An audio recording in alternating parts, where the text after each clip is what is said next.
किती जरी आजारी असली तर आपली काळजी ही फक्त आपल्या आईलाच असते. एवढ्या आजारी असून सुद्धा आपल्या आईसाहेब प्रत्येक छोट्या छोट्या कामात आपल्याला मदत करत असतात. आमच्या आईसाहेबांची मदत घेऊन आज मला फक्त भात आणि आमटी एवढंच करायचं होतं सोडा. त्यामुळे आईसाहेबांचं काव खायच्या आधी म्हटलं पटापट आपलं तयारी लागलेलं बरं. एका गॅसवर भात शिजायला घातला आणि दुसरीकडे आपल्या आमटीच तयारी लागलो बघा. आणि इकडे आमच्या मॅडम मला डिरेक्शन द्यायला बसल्याच होत्या. बघता बघता आपला भात इकडे शिजला 2 मिनिटात.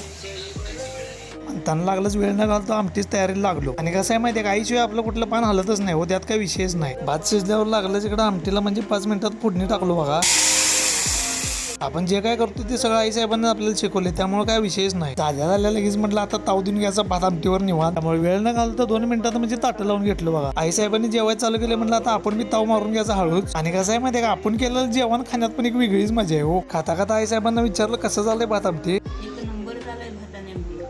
आता आईसाहेब बोलल्या म्हटलं पैसे भेटलंच हो आपलं. कामं सगळं आवरून दुपारचं की मस्तपैकी पाणी गरम केलो आणि आमच्या आईसाहेबांना मस्तपैकी गरगरीत आंघोळ घातलो बघा. कसल्याही परिस्थितीला ठामपणे कसं तोंड द्यायचं की नाही ते आपण आपल्या आईसाहेबांच्याकडे शिकलोय. त्यामुळे परिस्थिती कशी जरी असली तरी आपण लाजत बी नाही आणि ऐकत पण नाही काम करायला, कारण आयुष्यात आहे तर सगळं आहे हो. तर एवढी चकाचक आंघोळ घातल्या म्हणलं आमच्या बाळाचं मेकअप पण करायला लागते हो. काम कुठलं पण असून दे ते फक्त आपण प्रामाणिकपणानंच करायचं. मेकअप करून झालं आईसाहेबांना आरशात बघा म्हणलं कसं झालाय. आणि आमच्या मॅडम आरशात बिन बघता कसं टिकले लावल्यात बघा. 33 कोटी देवांचा आशीर्वाद आईच्या पायातच आहेत भावना, लक्षात ठेवा. मी किती जरी चांगलं आवरलं की नाही बघा, आरशात बघितल्याशिवाय त्यांना समाधान वाटत नाही. कसलं भारी आवरलंय बघा ते, तरी पण आरशात बघायला.